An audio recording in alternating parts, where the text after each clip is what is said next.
Hello everybody, my name is Zach and welcome back to How to Play Yu-Gi-Oh! This time we'll be going over link summoning. A link monster is identified by a blue border, and you might think it's a ritual monster, but it's not, as they're very different. For one, link monsters have no level or rating. Number two, they don't have any defense. They can't switch to defense whatsoever, but instead they have a link arrow of free. And lastly, they have link markers, which we'll be going over that soon. So how do you link summon? Well, you look at Honeybot, for example, and it requires 2 Cybers monsters. So what you do is you take your 2 Cybers monsters, send them to the grave, and place them in your extra monster zone. Now there are 2 types of ways of link summoning. You can either take the link rating it has, which is link free for this one, so you take your free effect monsters, and summon them in the extra monster zone. Now there is another way. As you guys can see, this card Deco Talker requires 2+ effect monsters. So what you're going to do is you're going to look at your Honeybot, for example, which is a link rating of 2. So you take your link 2 plus 1 effect monster, that equals 3, and now you get your link 3 monster.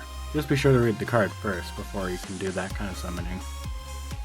You can also use tokens and trap monsters in order to link summon. Just be sure to read the card first. If it says effect monsters, tokens won't work, and some trap monsters won't work. However, if they say normal monsters or just monsters in general for their requirement to link summon, you're good to go, mate. Now let's take a look at those link arrows we were talking about earlier. As you guys can see, Deco Talker is pointing this way and this way, meaning you can only link summon with an extra monster zone. However, if you have an arrow pointing somewhere, you can also summon link monsters and pendulum monsters from your extra deck into that zone.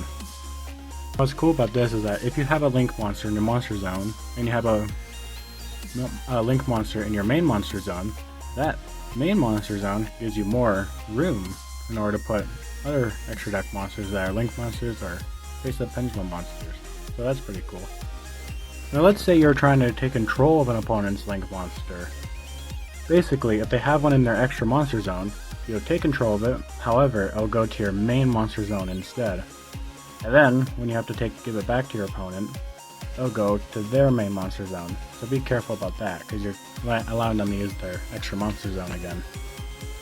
Now let's say you're going to resurrect a link monster from your grave, whether that's Monster Reborn, Dark Hole, whatever you have.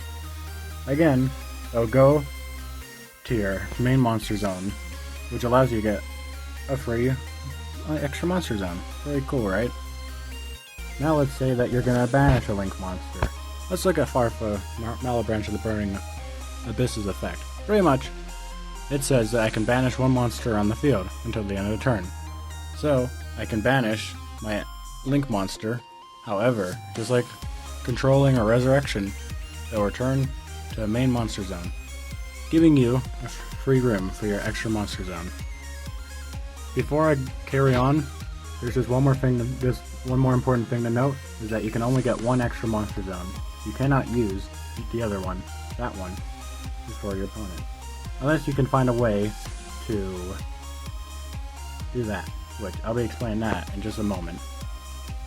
Now what does it mean to be linked? Pretty much you have your link monster, and whatever it's pointing to is linked to it. And depending on the link monster, it gains its effects, depending on the monster it points to. There is also something called a co-linked. Pretty much 2 link monsters will be pointing directly at each other. And sometimes there are link monsters that have an effects where you can co-linked. The last kind of linked is an extra link. Very much, you take one link monster, and depending on the arrow, you can summon another link monster. And if that arrow is pointing that way, another link monster. Pointing that way, another one. And pointing up, you get your other extra monster zone. Not only taking your opponent's extra monster zone, you can also get 7 more monsters on the field in total. How insane is that, right? Used to be a problem back in the day. Now that is all for link summoning. I'm sorry this one took a while, there's a lot to go through when it comes to link monsters. Next time we'll be going over fusions. So thank you everybody for watching, and I'll see you guys in the next video. See ya.